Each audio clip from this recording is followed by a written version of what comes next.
Good morning, Greg. How are you? What's going on? Nothing. Out here in Arizona, getting moved in for the winter, and excited about that, especially when I heard Curtis's weather report there that you're getting a little snow. A little bit of snow. In your absence, the Red Sox have said farewell to Alex Verdugo and trade with the Yankees. Not the splash that some may have been waiting for, but what do you think of this move here? Well, I think it's a good move. I think it was pretty clear it was time for him to move on. I would guess Alex Cora probably encouraged Craig Breslow to make that happen. As you guys know, there were a few issues last year pertaining to Verdugo. And, I think from a baseball standpoint, he had a really good year for much of last year and then kind of tailed off. But, with a year to go on his contract, unlikely they were probably going to bring him back. And given the year that he had last year, especially the improvement on defense, his trade value was probably high. I'm not sure what they got for him. Sounds like they got maybe, two guys who have a chance to be good and another guy who's a journeyman. And it really does kind of remind you of how awful the Mookie Betts trade was. That, he was the biggest piece of it, and now the only one left is Connor Long, No, I think it was the right thing to do. Sean, and I think we have found, listening and watching. You guys have introduced me to Twitch now, so I don't know anything else that's on Twitch besides you. I'm not addicted to it, but I do watch you guys a little bit before I come on. Yeah, I do think one potential under the radar acquisition for the Red Sox could be, and I hate to make light of this, the woman who threw the burrito bowl because excellent velocity, a lefty, I think, and accuracy. So, there's perhaps a potential bullpen ad at some point. She could be a closer. Mm-hmm. Sean. Yeah, I mean, quick to home plate, accurate, threw hard, passionate, clearly. So, it's lots of like there. No, that was awful. And good for the judge. I mean, in our crazy world that we live in, I was listening to his explanation of it on your show, thinking, "Wow, that actually sounds like a smart explanation of why he was handing down the justice that he was." Makes sense. Speaking of pitches, all right, and you know how much I have been pushing the Shohei. I am now kind of turning my attention a little bit off of Shohei to another Japanese superstar and a Yamamoto. I don't know much about him, but I've been doing a deep dive on him, and it seems like they're saying that this guy is the next thing when it comes to pitchers. He's legit. Next Daisuke Matsuzaka. Oh, well, I'm hoping for maybe the next Pedro, the Japanese version of it. Is there a chance when you start to look at that, if the Red Sox are not able to get land a guy like Shohei, if this Yamamoto is a big enough splash for people to kind of get back into the Red Sox of like, okay, they're maybe going back to the way things used to be as far as spending money on big market free agents?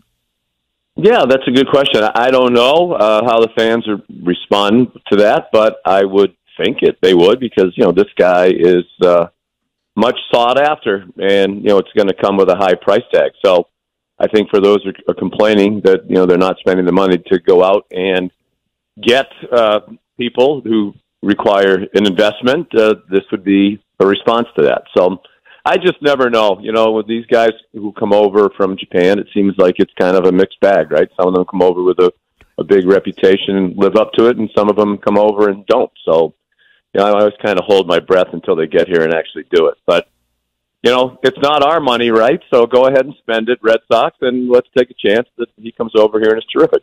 Sean, I don't even see the Red Sox being mentioned anymore in the Ohtani stuff. Now, obviously, Shohei is being very secretive about it. I've just read an article that was critical of him for that. And, Dave Roberts admitted that the Dodgers talked to him, and then he was chastised, apparently, by his own management to not talk about it. So it's very secretive, but you really don't hear much about the Red Sox being involved in that anymore. Sean, you've been outspoken about the Mookie Betts trade back then and even this last season, bringing it up and being very honest when it came to the Red Sox and their mistake that they made. With this Verdugo trade, does this just add more salt to the wound? Oh, I think so. He was the biggest piece of it, and now he's gone too. And the old adage about with Mookie Betts, you don't trade a quarter for 5 nickels, or in the case of the Red Sox, they traded him for 4 people. But now they've traded Alex Verdugo for I don't know what. As I said, it's when you're reading this morning, talent evaluators around saying, well, the one guy might be a middle reliever, maybe a potential 5th starter. The other guy's 28, and he pitched against the Red Sox last year. Huh? Everybody, I'm sorry, Sean. Everybody in here is laughing. Well, we're just laughing because this is kind of the same thing that Sean said to start the show. You asked about the trade, but Verdugo. about Verdugo. And he brought up immediately Mookie Betts and how it put that right. trade. He kind of already addressed that, but I'm glad you folled up. No. I mean, I just think, I think to advance the conversation. Yeah. I think, Courtney, there's nothing wrong with your question, and I really don't envy you. They're really coming at me today, Sean, and you know what? Yeah, I don't appreciate it. Yeah. It's a new audience every 15 minutes. Because we have limited time. When you look, well, Sean, I would just say this: I think the move was more about getting rid of Verdugo than what they got in return. So yes, I think to your question, that's an excellent question. But when you look at this Verdugo trade, doesn't it really put the Mookie Betts trade in a different light? What, that it was even worse than the worst trade in the history of baseball already? I mean, if there are degrees of worseness, yes. Also, then yes, it's even worse than we thought. By the way, awful. Great suggestion from a texter. Do you know what the world needs? And I know you would probably be willing to do it. We need full Sean McDonough play-by-play on the Burrito Bowl incident from the video. Oh, would you be willing to do that? I hate to give that any more attention just because it's so bad. And you were talking about it earlier. About people who are not nice to waitresses and waiters are not nice people, or yes. Or people who are working in restaurants. To me, it's if you're sitting there with somebody and they get on a waiter or waitress about something, it's like, oh God, it's so uncomfortable. So I wouldn't want to give it much more attention, but sure, we could do the play-by-play of that. All right. I just caught a quick glimpse of it, but I thought, wow, a lot of velocity, a lot of anger.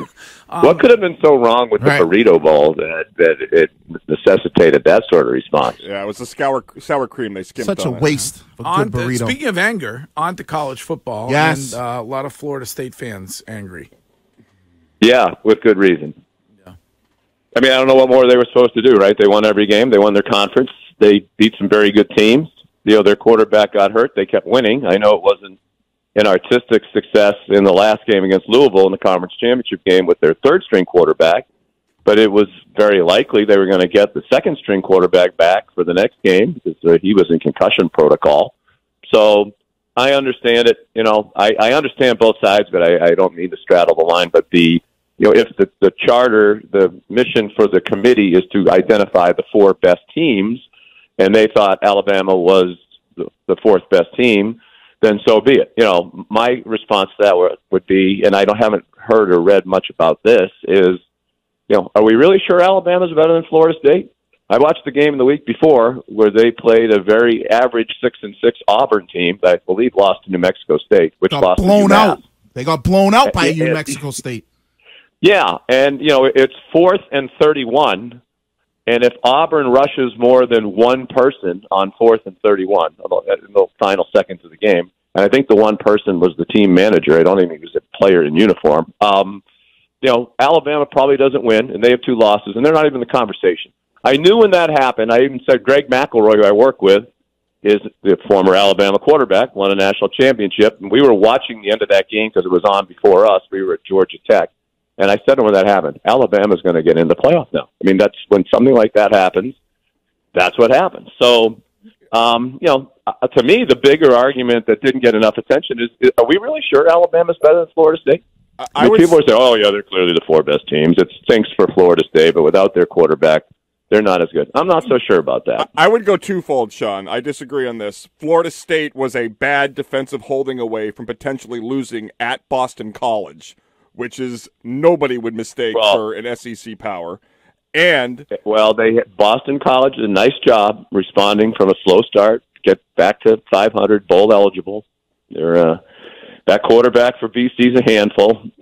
Right? They won. I mean, I guess we could play that game all day long, right? You're right, Chris. I mean, you can go through game by game, but if we're evaluating at the end of the season, I just think I'm sure that there was some feeling that and I understand at the end because the Florida State offense really was dreadful in the championship game against Louisville, and that was the last image in the heads of the people on the committee when they went in to deliberate. So I just feel terrible for Florida State. I mean, what else are they supposed to do? They won every game. They won their conference. It's too bad it isn't next year and we have 12 teams, and there wouldn't be that much angst about it. But we don't have 12 teams, and that's an opportunity that those players and coaches are never going to get. You only get so many chances, and they're not getting one, and I think it stinks. All right, Sean, before you go, but as I said, I understand it. I mean, if the charter is pick the 4 best teams, they obviously thought Alabama was better than Florida State without their first 2 quarterbacks, and that's the decision they made. So it's defendable. I just feel really bad for the Florida State people. A lot of really good people in that football program, too.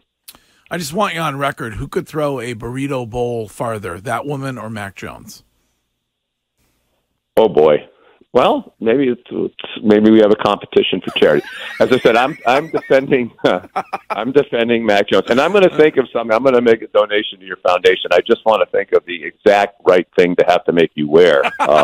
You pick Twitch. Something. Yeah, make it an XL if you could. That's the only reason. Yeah. Oh, do we have to provide the garment for you too? Well, no. I mean, for you, I will do anything. So you tell me what you want, and I'll do it. Yeah, I need to say, just off the top of my head, I don't want to rush into something and say, "Oh, I wish I had actually had him wear this," but we'll think of something. But I'm a slight defender of Mac Jones. I've been listening to you guys talk all day, but not exactly a lot of talent around him either. I mean, I agree. Anywhere, listen, offensive line. Stevenson's hurt. Where are the playmakers? And you guys were talking about, well, just scheme your way into making it better. Every bad team in the history of football has tried to do that. Thank you. Thank you. Well, Wiki has it. Listen, why is Tyreek Hill good? I mean, because the coaches are getting him open. Yeah, that's what Wiki was trying to say. So why? Let me ask you this, Sean. Bobby Slowick here, and he'll figure it out. Why can't none of you ever heard of Bobby Slowick 6 months ago?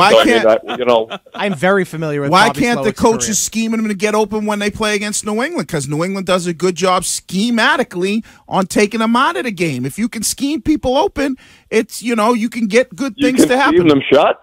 Huh? No.